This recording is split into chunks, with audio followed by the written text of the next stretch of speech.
তো গাইস আমি যখন আমি ছোটোবেলায় যখন আইসক্রিম খাই তখন দেখো আমি কিভাবে আইসক্রিম খাই। আমাদের বাড়িতে একটা বড় একটা আইসক্রিমের বাটটা আছে, তো কালকে এনেছিল, এখনো আছে। তো আমার যদি বেশি ঠান্ডা লাগে, ঠিক আছে, আমি আইসক্রিমটাকে গলিয়ে খাই।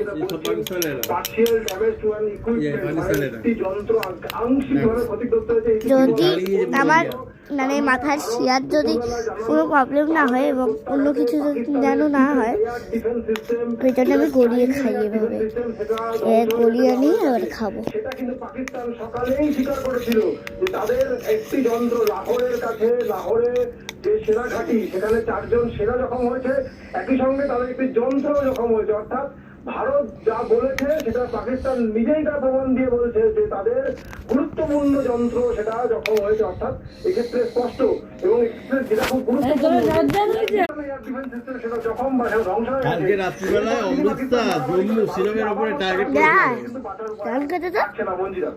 কমলেশ একেবারে আপাতত তোমাকে ধন্যবাদ। এর মধ্যেও কিন্তু বদমাইশি চালিয়ে যাচ্ছে পাকিস্তান, কিন্তু এরপরও যদি এই ধরনের কোনো আঘাত করে, আবারও কোনো উস্কানি থাকে পাকিস্তান কিন্তু ছেড়ে কথা কবে মানে আজকে যুদ্ধ কখন শুরু হয়েছে?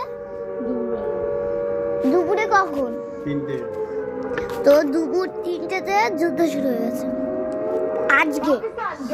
আর আমাদের এই সারা জায়গা নাকি সাইলেন্ট, কি একটা যেন বললেন কালকে সাইলেন্ট বাজবে, কিন্তু আমাদের এখানে বাজিনি। 7ই মে পেরিয়ে চলে গেছে।